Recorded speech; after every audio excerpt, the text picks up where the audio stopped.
We got another interview with Albert Kim, the showrunner. Why Avatar: The Last Airbender had to leave a room for a Season 2 time jump is the Stranger Things problem, showrunner Albert Kim tells Entertainment Weekly about making a large-scale show with teen actors who are growing up on screen.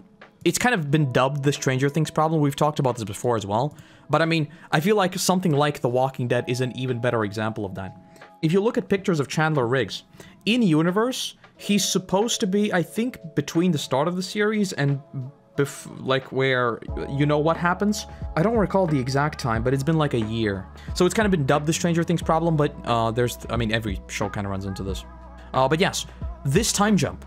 So basically what this means, we're gonna read through the article. I haven't read it. I wanted to read it on stream. But what this basically means is that after the Siege on the North, where there is that small time jump, because there is a small time jump with Katara training under Pakku, right? We don't know how long it is, but it's a small time jump, all things considered. There's going to be potentially a bigger time jump. So let's see if there are any details, because I have some fears about this. This is what we talked about, with this being a quick and easy solution to the problem. I think there's a reason why it's a quick and easy solution. We'll talk about it. So yeah, it's not been given a clear for the second season. I've talked about this before. I think if they're getting a second season, they're going to get a third as well. We'll see though. And some of the creative, quite frankly, don't seem to have room in their brain to even think about that. The behind-the-scenes team is preoccupied with finishing up season 1. We all know this, yes. There's still a lot of work that has to be done. It's a race to the finish at this point, yes. Almost as if a weekly show would be better. Just saying. There were certain logistical factors of making an epic fantasy drama of this scale that forced Kim to account for the possibility of more seasons. One, his core 4 actors are aging up on screen before his eyes. Yeah, and this is obviously like a big problem with actually young actors, right? And two, it takes... People are saying that, I always forget his, Gordon's.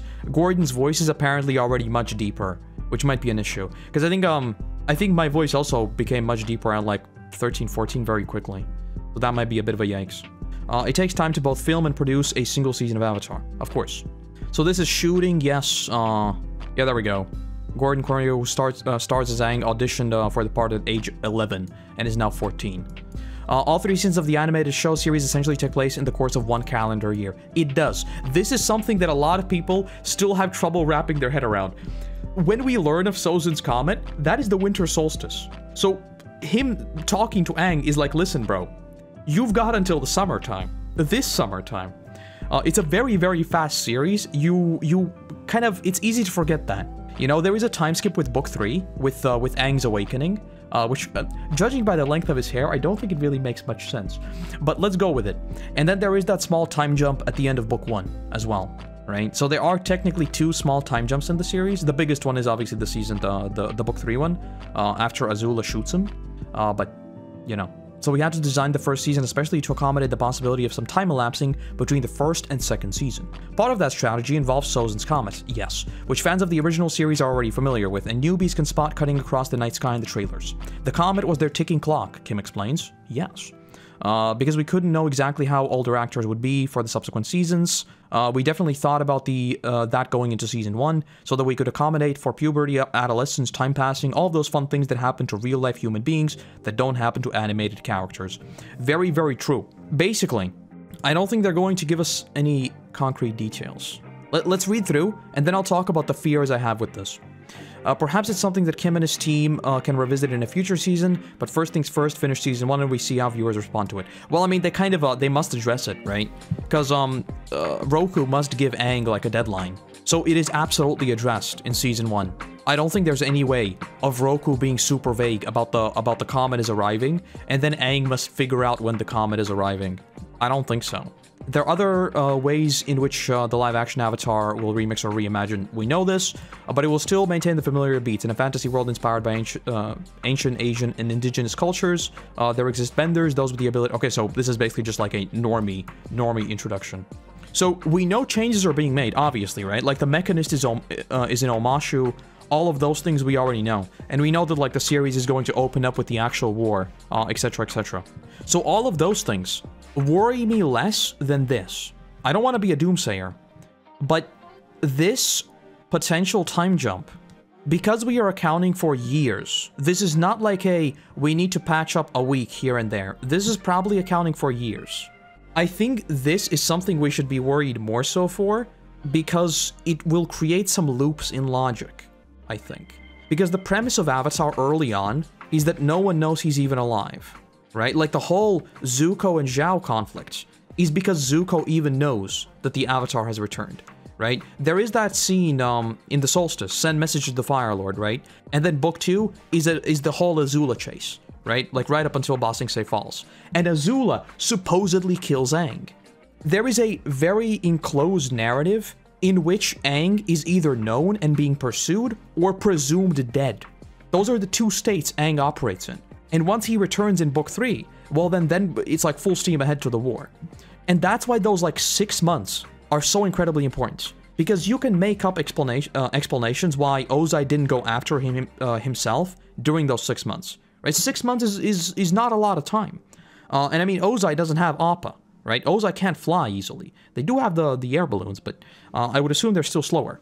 But if you give them years, if there is a time jump at the end of book 1, and Ozai already knows that Aang is alive, there needs to be a bunch more lore to explain that. Unless they just explain it with travel time. The way I could envision this is stretching all the travel time. Not accounting with time jumps, but just stretching literally all of the travel time. And then having a bigger time jump, that would make sense why Azula doesn't just like instantly chase them. Because this is one of those things that, to me, seems infinitely more fundamental than something like moving the Mechanist. Right? Like moving the Mechanist episode, not a big deal. You can write in that story with Omashu. He can even be a part of Omashu's fall. That could be an interesting angle that people have been floating around. All of those things I think you can change without too much hassle, but that ticking time behind everything in the series, that's what has me a tad worried. And it will be interesting to see how they handle. Because if the solution is literally just a time jump at the end of book 1 and that's it, I think the logic of the series kind of falls apart a little bit. And I'm kind of worried about that. This is not unexpected though. We talked about this. So, we'll see. We'll see. And I guess on a similar note, we also got a few more posters. Speaking of Azula, this one. I know some people have already fixed it, right? By making the fire blue. Which is kind of weird. I mean, I guess we didn't see Azula in book 1. Maybe Azula learns blue fire later. Maybe. I don't think so, but maybe. Maybe that's how they explain it away. We have Ozai as well. Also, you have no idea how much this annoys me. This title up here, it annoys me so much. Can someone show me like the freaking what are they called? Like consumer research reports? Where did they find that having this little dumb subtitle at the top increases like how much? I'm getting my words scrambled because of how annoying it is. I think basically what this is they've done like eye tracking, and basically what your eyes do is they scan the entire page because there's text at the top. Right, so your eyes are naturally drawn to the text, you see the text, then you see the spectacle, you go down to the bottom. I think that's what this is. It's like creating a flow, but I'm annoyed. It's in every single poster now, and most of the time, this little thing makes no sense. It's like with One Piece, the pirates are coming. Yeah, it's kind of Usopp's quote, but it also makes no sense. Master your element is even more weird. And with freaking Walking Dead, it's like, keep your enemies close. I don't like it. I don't like it. It's definitely a market research thing. Anyway... That aside, this looks cool. With the dragons especially on the belt. This is really, really cool. We have Zhao. Not much else to say about Zhao. Zhao's costume design has to be like one of my favorites thus far. Because it really looks like an imperial lord. You know, I really, really like it. Zhao is a character that looks like the least, in my mind's eye, he looks the least like his animated counterpart. But I think in terms of vibe, he is the most like his animated counterpart, in a weird way. It looks cool. Looks cool. And then we have Iroh, of course. One thing I've heard about Iroh is that, like, his hair and his beard look a bit odd. And I can see that. It looks a bit plasticky. But I think that's, again, a matter of lenses and a matter of, like, lighting. I don't think it's going to be a huge problem in the actual show. So, you know. And it looks cool. Looks cool. She's going to earn her blue. Appa, you can sleep on the desk, but please don't attack the camera. She might earn her blue, yeah. I'd be very curious to see how it actually looks like with the blue fire. I saw like a mock-up. I think it literally someone just went in like Photoshop, just put it on like the blending layer, put it on color, and just smushed the whole thing with blue.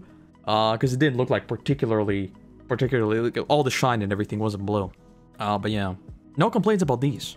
I really, really like their costumes. I really, really do. I like the juxtaposition between Ozai and like Azula is one of my favorite bits as well. Because Ozai really looks like a royal, you know, like all of his clothes are super thin, dude's vibing. And then Azula is just like completely ready for battle. You know, it's the same vibe with Zhao. I dig it. But yes, this is the thing I'm most worried about. This actually unironically has me a little bit concerned how they explain it away. Because with like One Piece, this is of course also a thing we talked about. But with One Piece, there really isn't like a ticking time bomb in the background, right? As it is with Sozin's Comet. Not super worried yet, but something worth keeping an eye on. Entertainment Weekly article says check back this. Wait, hold on. Was it at the very bottom? Oh my god, yes, you're right. Look at this. Thank you for pointing that out. I thought it went on to like, you know, normie speech, and I was like, yeah, this is not important. Yes. Check back this coming Monday for a special reveal. What could that be? Special reveal. What else in book 1 is there to be revealed? I guess with all this talk about Sozin and Roku, we haven't actually seen Roku. I don't think so anyway. Because if they're doing all the Fire Nation posters, Roku would make sense. Because that would also be like a fire one, right? I guess I'll be back this Monday.